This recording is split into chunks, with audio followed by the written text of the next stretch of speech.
Ayanda stood at the Harare International Airport, her suitcase by her side and passport in hand, smiling softly to herself. She was about to live her dream, a honeymoon in Mauritius with the love of her life, Saipho. They had talked about it for months, planned every detail, but minutes turned into hours, and Saipho didn't come.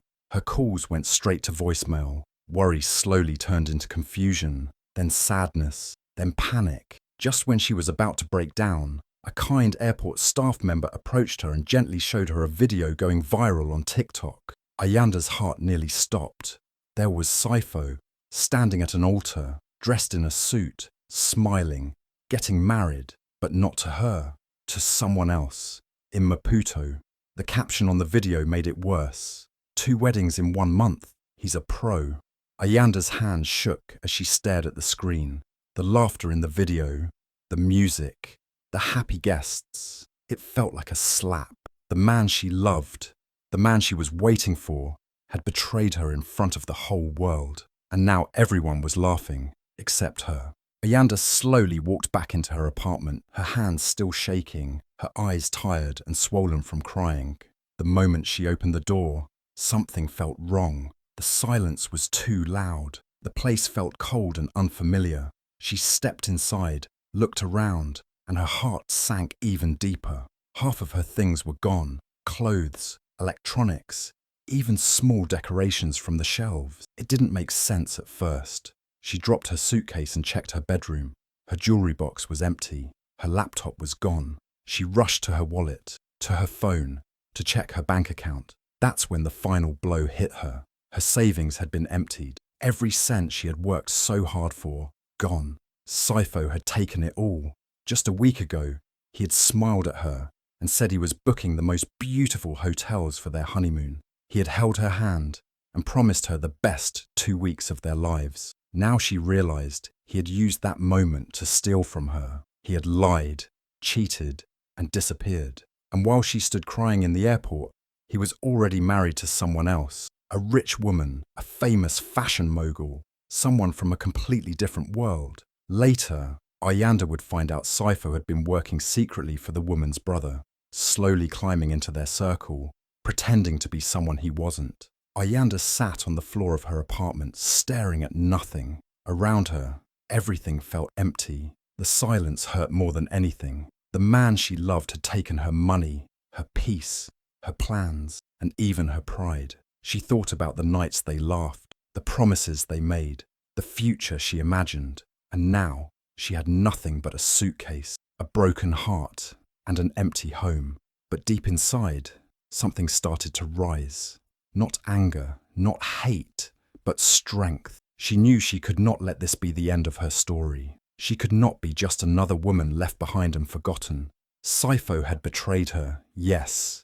He had fooled her and used her, but he hadn't broken her spirit. Not completely, not forever. She stood up, wiped her face, and looked around the room. There was pain in her chest, but also fire. She wasn't going to sit there and cry forever. She didn't know how yet, but she would rebuild. She would find a way to turn this heartbreak into something powerful. Because if Saipho had shown the world what betrayal looked like, Ayanda was going to show the world what survival looked like. Ayanda didn't cry for long. She gave herself a few days to feel the pain, to scream into her pillow, to lie awake at night asking why. But then, something in her changed. One morning, she woke up, made herself a cup of tea, and opened her laptop. Her fingers hovered over the keyboard for a few seconds, then started to type. She didn't know exactly what she was doing, but the words just poured out. She wrote about what had happened, not just the betrayal, but the small moments too. The dreams she had built with Saipho, the trust, the lies, and the final heartbreak at the airport. She didn't use her name. Instead, she called the blog Almost a Wife, because that's what she was. Almost married, almost happy, almost fooled forever. At first, it felt scary to share her story, even anonymously. But within a few days, something amazing happened. Women from all over Africa began to comment. They shared their own stories. Some were cheated on, some abandoned, others stolen from or lied to. The pain was different, but the heartbreak was the same. Her words made them feel seen, and their words made her feel less alone. Every post she wrote was real and raw, sometimes funny, sometimes angry, but always honest. She didn't try to sound perfect, she was just herself, broken, but trying. Within a few weeks, the blog exploded. People shared it on social media. Influencers reposted her words. Radio hosts started reading her lines on air. Girls in university dorms, women in taxis, and even older aunties in salons were talking about Almost a Wife. It wasn't just a blog anymore. It was a movement, a space for women to speak, to cry, to laugh, and most of all, to heal. Ayanda couldn't believe it. Her pain, turned into power, was helping thousands. While Ayanda was finding her voice, things were falling apart for Saipho. On the outside, he looked like he was living the dream. He had married a rich, beautiful woman. They lived in a fancy house and travelled in style. But inside, the lies were catching up with him. The new wife wasn't stupid. She started asking questions. Why did he always avoid talking about money? Why were there strange calls at night? Why were some of his stories never the same twice? Saipho tried to cover things up, but truth has a way of slipping through cracks. She began to look into his past. She found small things at first, lies about where he worked, photos that didn't match his stories, and receipts that didn't add up. Then she found out about Ayanda. She saw the TikTok comments. People were connecting the dots. Saipho wasn't just a liar, he was a scammer. The new wife was angry, hurt, and embarrassed. And suddenly, the perfect life he had built started to fall apart, one piece at a time. Back in her small apartment, Ayanda didn't know the full storm that was coming for Saipho. She wasn't watching him anymore.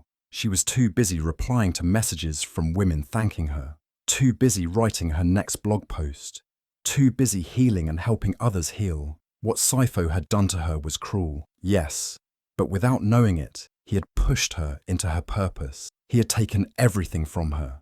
But in the end, he gave her a story. And Ayanda was now telling that story to the world, one post at a time. 3 months had passed since Ayanda started her blog. Life still wasn't easy, but she was stronger now. Her heart still hurt sometimes, but she was healing day by day. Then one afternoon, while making lunch, her phone rang. The number was unknown, from Maputo. Curious and a little nervous, she picked it up. The voice on the other end was calm and serious. It was a lawyer. He told her Saipho had been arrested, charged with fraud, identity theft, and more. Ayanda's breath caught in her throat. The man who had broken her heart and stolen her savings was finally facing justice. But the call wasn't just to inform her. They needed her help. As it turned out, Ayanda wasn't the only woman Saipho had tricked. He had lied to many, some for money, others for connections or fake business deals. His second wife, the rich fashion mogul, had discovered everything. She had filed for an annulment, and when the police started digging deeper, Saipho's entire web of lies began to unravel. But there were still missing pieces, transactions, emails, messages, things only Ayanda had. She had kept everything, screenshots of chats, bank statements, voice notes, and even the fake hotel bookings he made using her money. She gathered all the proof, organized it, and emailed it to the authorities in Maputo. As she clicked send, a strange feeling washed over her. It wasn't revenge, it was relief. She was helping her put an end to Saipho's scams. Her pain had a purpose now. With her help, the police were able to complete the case. The puzzle was solved. The house of cards that Saipho had built with lies, charm, and manipulation came crashing down. Ayanda sat quietly on her couch after the call ended. The same couch where she had once cried for hours. Now, there was peace. She wasn't just the girl left at the airport anymore. She was the woman who stood up, spoke out, and helped bring down a scammer, and she did it with truth. After helping the police bring Saipho down, Ayanda was offered financial compensation as part of the fraud case. It was a large sum, enough to replace everything he had stolen from her, and more. But Ayanda gently said no.